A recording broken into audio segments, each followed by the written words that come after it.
सबसे बड़ा राज्य और सबसे बड़ा मुद्दा उत्तर प्रदेश।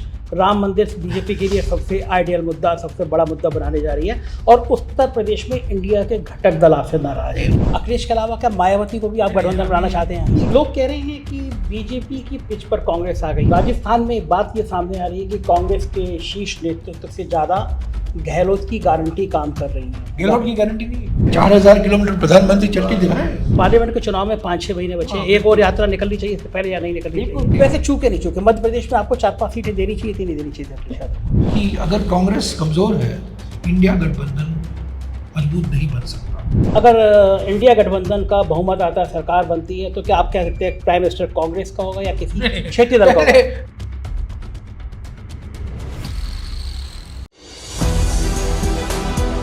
नमस्कार, मैं हूं संजय शर्मा। आप देख रहे हैं 4PM न्यूज़ नेटवर्क और इन दिनों हम राजस्थान में हैं। राजस्थान के अलग अलग क्षेत्रों में मैं आपको रिपोर्ट दिखा रहा हूं कि राजस्थान का तापमान कितना बड़ा है।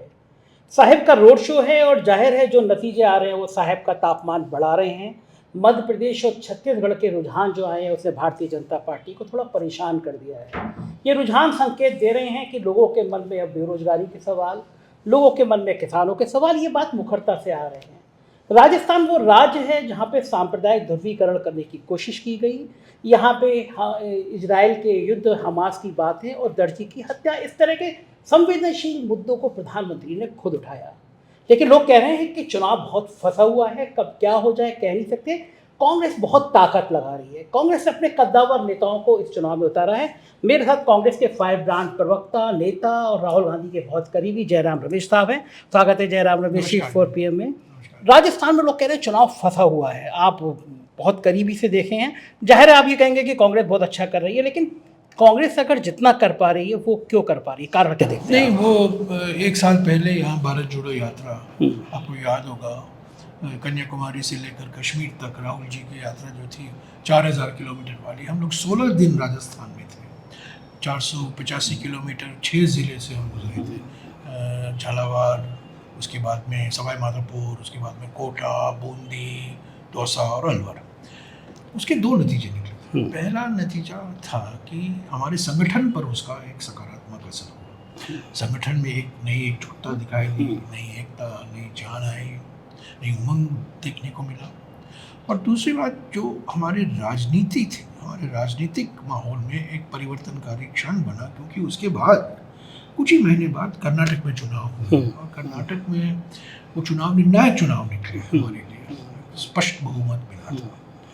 तो मैं भारत जोड़ो यात्रा की वजह से मैं समझता हूँ कांग्रेस में जो नई जान आई है और जो राजनीतिक माहौल बदला है, जिसका नतीजा न केवल कर्नाटक में, बड़ा तेलंगाना में देख रहे हैं, मध्य प्रदेश में देख रहे हैं, छत्तीसगढ़ में तो देखना ही है और राजस्थान में भी देख रहे हैं। तो इसीलिए मैं नहीं कहता हूँ कि आसान है, मुश्किल है। 2 मजबूत पार्टियां लड़ रही हैं, पर एक के पास मुद्दा है, एक दूसरे की मुद्दाहीन पार्टी है। एक पार्टी आत्मविश्वास के साथ लड़ रही है और दूसरी पार्टी मुद्दाहीन है और प्रधानमंत्री के प्रचार पर वो निर्भर कर रहे हैं।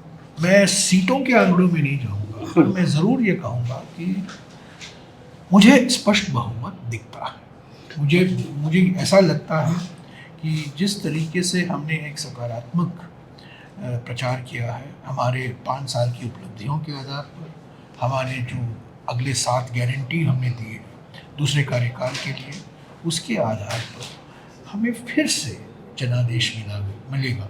लोग कहते हैं साहब राजस्थान में हर 5 साल होता रहता है, ये एंटी इनकम्बेंसी। 2016 में आपने देखा तमिलनाडु में साइकिल टूट गया। तो मैं समझता हूँ ये साल राजस्थान में भी ये साइकिल टूटेगा, हमारी सरकार वापस आएगी। जयराम, एक चीज़ समझना चाहूँगा कि योगी आदित्यनाथ से लेकर प्रधानमंत्री मोदी ने इसको एक प्रयोगशाला बनाने की कोशिश करी, सांप्रदायिकता की बातें की गई। कांग्रेस ने इसका काट किस रूप में किया, किस तरह?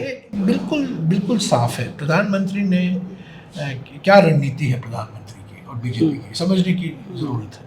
पहली बात तो यह है कि ईडी और सीबीआई का दुरुपयोग किया है, केंद्रीय संस्थाओं को पीछे छोड़ दिया है। राजस्थान के मुख्यमंत्री, न केवल राजस्थान के मुख्यमंत्री पर छत्तीसगढ़ के मुख्यमंत्री भी, सभी कांग्रेस के नेताओं के पीछे, कांग्रेस के नेताओं का नाम बदनाम करने में लगे हुए। तो एक तो ईडी और सीबीआई, दूसरी बात जो आपने कही सांप्रदायिकता, ध्रुवीकरण की राजनीति, जिस भाषा का इस्तेमाल होता है, कुछ मुद्दे उठाए जाते हैं, जनता के मुद्दे नहीं है, ये चुनावी ध्रुवीकरण के लिए करते रहते हैं।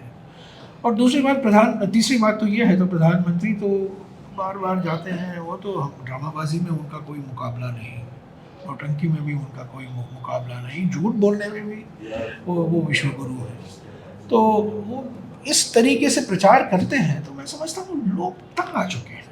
भारत जोड़ो यात्रा के समय में मैंने देखा कि लोग इससे तंग आ चुके हैं, ध्रुवीकरण से तंग आ चुके हैं, और लोग चिंतित हैं महंगाई से, बेरोजगारी से, बढ़ती हुई आर्थिक विषमताओं से, और लोग चाहते हैं कि ऐसा राजनीति हो जो हमारे जो रोज़ाना मुद्दे हैं उसको मद्देनजर रखते हुए सरकारें चलती हैं। आज क्या मन मर्जी, एक व्यक्ति के मन मर्जी चलता है सरकार। जयराम जी, लोग कह रहे हैं कि बीजेपी की पिच पर कांग्रेस आ गई है, सॉफ्ट हिंदुत्व के काम करने लगी है, राहुल गांधी जी भी केदारनाथ जाने लगे हैं। पहले इस तरह चुनाव के बीच में कभी राहुल गांधी इस तरह दिखाई नहीं दिया। देखिए, पिच डॉक्टर करने में जय शाह का कोई मुकाबला नहीं। हम वो जय शाह के माफिक हम पिच डॉक्टर नहीं करते, जो पिच है उस पर लड़ते हैं। पर ये सॉफ्ट हिंदुत्व, हार्ड हिंदुत्व, ये सब मीडिया के शब्द हैं, हमारे शब्द नहीं है। हम एक बहुधार्मिक समाज है, बहुभाषीय समाज है, बहुप्रांतीय समाज है, बहुजातीय समाज है, वो बहुधार्मिक समाज है। इस हकीकत को हमें पहचानना है। और हमेशा कांग्रेस पार्टी ने सर्वधर्म समभाव के आधार पर ही नीतियां चलाई हैं।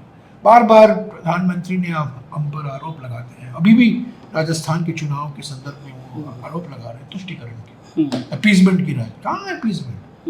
हम चाहते हैं कि सभी हमारे नागरिकों को संवैधानिक हक जो है उनको मिलना चाहिए पूरे तरीके से। अगर हम कांग्रेस पार्टी कहती है कि सभी को संवैधानिक हक मिलना चाहिए और भारतीय जनता पार्टी इसको तुष्टीकरण मानती है, तो ये बड़ा दुर्भाग्यपूर्ण है।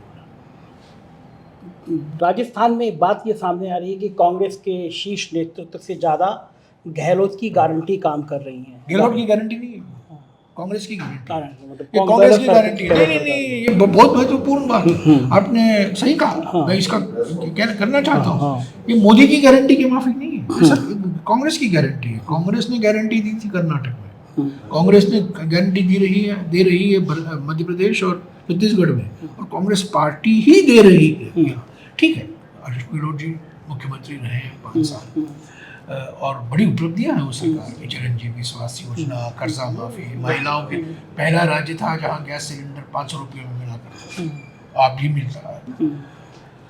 तो ये एक व्यक्ति की गारंटी नहीं है। ओपीएस, ये पार्टी ओपीएस में बड़ा हमारी आलोचना हुई, हमें कहा गया हम रेवड़ी के सौदागर हैं। आज जो हमें रेवड़ी के सौदागर कह रहे थे, आज तो वो रेवड़ी के महासौदागर निकले। आपके जाले फंस रहे हैं। आपने गहलोत साहब के नाम पे जितनी तेजी से दिखाई है उसका खंडन किया, अभी तक आप मुख्यमंत्री का चेहरा घोषित नहीं कर रहे हैं। देखिए, मैं इसलिए मैंने खंडन किया क्योंकि कांग्रेस पार्टी में हमेशा हम कभी हमारे मुख्यमंत्री उम्मीदवार चुनाव के पहले हम घोषित नहीं करते, कभी नहीं, हमने नहीं किया। मेरे जानकारी में पिछले 35-40 सालों में एकमात्र ऐसा मिसाल है जहाँ अमरिंदर सिंह को, जहाँ हमने 2017 में चुनाव के पहले हमने घोषित किया था। ऐसा नहीं, हमारा सिस्टम ही अलग है। हम एक संगठन के रूप में हम चुनाव लड़ते हैं, बाद में विधायक मिलते हैं, ऑब्जर्वर आते हैं, हाईकमांड से बातचीत होती है, और ये बात समझिए, एक आम सहमति बनाकर, सर्वसम्मति नहीं हो सकता, पर आम सहमति बनाकर मुख्यमंत्री नियुक्त किए जाते हैं। कार्यकर्ता कंफ्यूज है कि बाद में सचिन पायलट का कद कहाँ होगा। कोई कंफ्यूजन नहीं है, सचिन पायलट ने भी इसका स्पष्टीकरण दिया है, गहलोत साहब ने भी कहा है, सभी लोगों ने कहा है। हम हमारे चुनाव सिंबल पर वोट मांग रहे हैं, इसके आधार पर हम जनादेश मांग रहे हैं। 3 दिसंबर बीजेपी कह रही है 3 दिसंबर को नतीजे आएंगे, इतना कॉन्फिडेंस है बीजेपी को, इसीलिए 4 दिसंबर से संसद सत्र बुला लिया गया है। बीजेपी में कभी ऐसा हाउसफुल कभी नहीं देखा है। बीजेपी में वो एक माहौल पैदा करने में वो बहुत माहिर है, वो एक्सपर्ट है उसमें। लेकिन उससे ज़्यादा माहौल तो आपने भारत जोड़ो यात्रा से बना दिया, अब तो आप आगे निकल रहे हैं। देखिए, भारत जोड़ो यात्रा तो हम चले ना, हम तो चले 4000 किलोमीटर प्रधानमंत्री चल के दिखाए। पार्ट 2 कब शुरू करेंगे आप भारत जोड़ो यात्रा? चर्चा चल रही है, मैं अभी कुछ कह नहीं सकता हूँ, बातचीत व्यक्तिगत तौर से आपके सहमत है, क्योंकि पार्लियामेंट के चुनाव में 5-6 महीने बचे हैं, एक और यात्रा निकलनी चाहिए इससे पहले या नहीं निकलनी चाहिए? 3-4 महीने मैंने बचे बच जाएंगे और बजट सत्र भी आ जाएगा, चुनावी तैयारी भी करनी होगी, तो समय कम है। पर किस तरीके से भारत जोड़ो यात्रा पार्ट 2 होगा मैं अभी नहीं कह सकता हूँ, पर मैं ये जरूर कहूँगा कि भारत जोड़ो यात्रा पार्ट 1, पहला जो भारत जोड़ो यात्रा था, हमारे देश, न केवल हमारे संगठन के लिए बल्कि हमारे देश की राजनीति के लिए एक परिवर्तनकारी आंदोलन निकला, एक मूवमेंट निकला। ये इवेंट नहीं है, ये मूवमेंट है। सबसे बड़ा राज्य और सबसे बड़ा मुद्दा उत्तर प्रदेश, राम मंदिर बीजेपी के लिए सबसे आइडियल मुद्दा, सबसे बड़ा मुद्दा बनाने जा रही है, और उत्तर प्रदेश में इंडिया के घटक दल आपसे नाराज है। नाराज है, नाराज की वास्तविक है, अलग अलग विचार है, अलग अलग सोच है, पर मैं समझता हूँ इंडिया गठबंधन में सभी लोग अभी इस चुनाव के बाद, चुनाव 28 तारीख को प्रचार खत्म होने वाला है, उसके बाद मुझे पूरा विश्वास है कि खड़गे जी और सभी नेता, अखिलेश, राम गोपाल यादव, ममता बनर्जी, सोनिया जी, सब लोग मिलकर अगली क्या रणनीति। अच्छा, वैसे चूके आप वैसे चूके नहीं चूके, मध्य प्रदेश में आपको 4-5 सीटें देनी चाहिए थी, नहीं देनी चाहिए अखिलेश यादव को? वो मैं कुछ नहीं कह सकता हूँ। एक व्यक्तिगत, आप इतनी आइडियोलॉजी, मेरी व्यक्तिगत राय नहीं है, मेरी हमेशा, मैं पदाधिकारी हूँ, मैं औपचारिक राय देता हूँ, अपनी राय मैं कभी देता नहीं हूँ, देने की स्थिति में नहीं हूँ। पर जो कुछ हमने किया है हमारे संगठन को देखकर ही किया है, छत्तीसगढ़ में, मध्य प्रदेश में, राजस्थान में। और मैं एक बात ये ज़रूर कहूँगा कि अगर कांग्रेस कमज़ोर है, इंडिया गठबंधन मजबूत नहीं बन सकता। अगर लोग समझते हैं कि कांग्रेस को घटाकर हम इंडिया गठबंधन को मजबूत करेंगे, ये गलत है। क्षेत्रीय दल कह रहे हैं कि आप इतने ओवर कॉन्फिडेंस में आ गए, क्या आप उनको ओवरलुक कर रहे हैं? ओवर कॉन्फिडेंस नहीं है, ये हमारे लिए ब्रेड एंड बटर है। ये हमारे हम उत्तर प्रदेश, मध्य प्रदेश में कौन 2 पार्टियां लड़ रही हैं? बीजेपी और कांग्रेस। राजस्थान में कौन 2 पार्टियां लड़ रही हैं? बीजेपी कांग्रेस। छत्तीसगढ़ में कौन 2 पार्टियां लड़ रही हैं? बीजेपी कांग्रेस। तेलंगाना में कौन 2 पार्टियां लड़ रही हैं? बीआरएस और कांग्रेस। तो हमारे लिए ये 4 राज्य बहुत महत्व रखते हैं। अगर हम ये राज्य जीते, हमारा मनोबल बढ़ेगा और इंडिया गठबंधन मजबूत होगा। कांग्रेस मजबूत, इंडिया गठबंधन मजबूत। कांग्रेस कमजोर, इंडिया गठबंधन कमजोर। जयराम जी, ये तो आप भी मानते होंगे गुजरात और उत्तर प्रदेश सबसे इंपॉर्टेंट राज्य हैं बीजेपी के लिए। अगर आपने गुजरात के बाद अगर उत्तर प्रदेश में बीजेपी को रोका तो रुक जाएगी बीजेपी। वहाँ पे अखिलेश के अलावा क्या मायावती को भी आप गठबंधन बनाना चाहते हैं?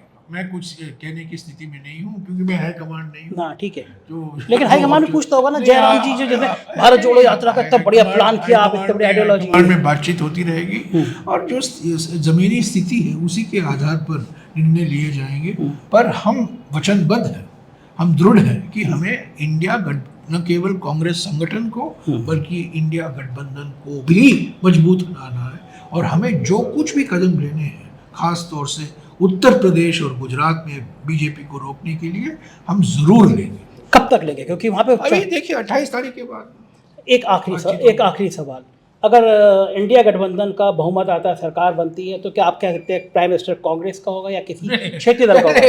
पहले हमें कैंडिडेट तय करने दीजिए, बाद में साझा संयुक्त कार्यक्रम तय करने दीजिए, क्योंकि हमारा एजेंडा सिर्फ नेगेटिव एजेंडा नहीं होना है। मोदी हटाओ देश बचाओ तो सही है, पर मोदी हटाने के बाद आप करोगे क्या? आपका सकारात्मक प्रोग्राम क्या है? तो इंडिया गठबंधन को उसको स्पष्ट करना होगा। तो प्रधानमंत्री, हमारे देश में चुनाव ब्यूटी कॉन्टेस्ट नहीं होते हैं। हमारे देश में प्रतियोगिता पार्टियों के बीच में होता है, पार्टी चिंबल के बीच में होता है, पार्टी विचारधारा के बीच में होता है। आप सिर्फ इसको व्यक्तिगत तौर से मत देखा करिए। हमारे मीडिया में एक बीमारी आ गई है, चेहरा कौन है, चेहरा कौन है, चेहरा कौन है। गलत। लेकिन हम अमेरिका नहीं है। अच्छा, ठीक, लेकिन हम अमेरिका नहीं है। लेकिन आप देखिए, अपने साथियों को धोखा देते हैं। इंडिया गठबंधन में आपने कहा कि हम ये चेहरे हैं, इनके यहाँ कोई इनको बुलाएंगे नहीं, कुछ मीडिया के चेहरे, और फिर आपके नेता उनको हेलीकॉप्टर में बढ़ा के घूमते हैं। तो ये तो चीज़ तो गलत हुई ना। फिर सहयोगी दल कहते हैं, तो मीडिया के लिए भी आपकी अलग होते रहता है, सब होते रहता है। देखिए, इंडिया गठबंधन, हाँ, इंडिया गठबंधन में लोकतंत्र की सेनाएं बचती है। बीजेपी के माफिक एक तंत्र का तोप नहीं चलता। इसका मतलब जो मन में आएगा वो करेगा? नहीं, ऐसा नहीं। आम सहमति बनती है, सर्वसम्मति नहीं बनती। एक व्यक्ति की नहीं चलती है, एक आवाज नहीं, एक सुर नहीं, एक राग नहीं, ये भारत को दर्शाता है इंडिया गठबंधन। तो उसी गठबंधन की मीटिंग में फैसला किया गया था कि ये मीडिया के लोग जहर फैलाते हैं, सांप्रदायिकता फैलाते हैं। आपकी ये इंडिया गठबंधन की समिति ने तय किया हाँ। था। इंडिया में तो बातचीत हुई थी, कुछ लोगों को जानकारी नहीं थी, कमलनाथ जी जानते नहीं थे कि ये निर्णय लिया गया। कमलनाथ जी तो वो भी कहते हैं अखिलेश।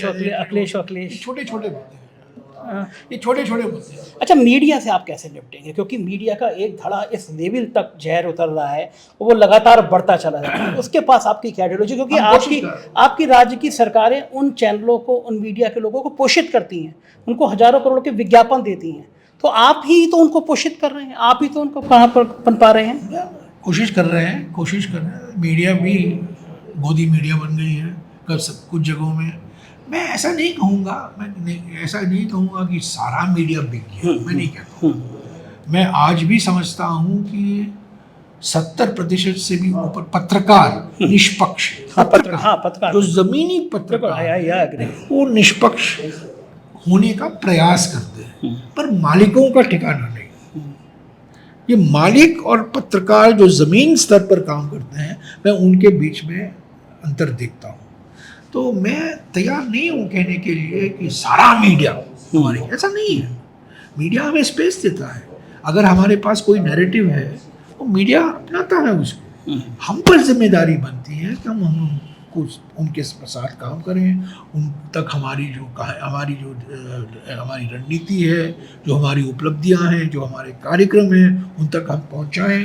कभी कभी हम सफल होते हैं, कभी कभी हम असफल होते हैं, पर मैं व्यक्तिगत तौर से मैं कांग्रेस की बात नहीं कर रहा हूँ, व्यक्तिगत तौर से मुझे कोई शिकायत नहीं थी, क्योंकि जो मैं कहता हूँ मीडिया उसको प्रोटेक्ट करती है, सारे चैनल। सारे।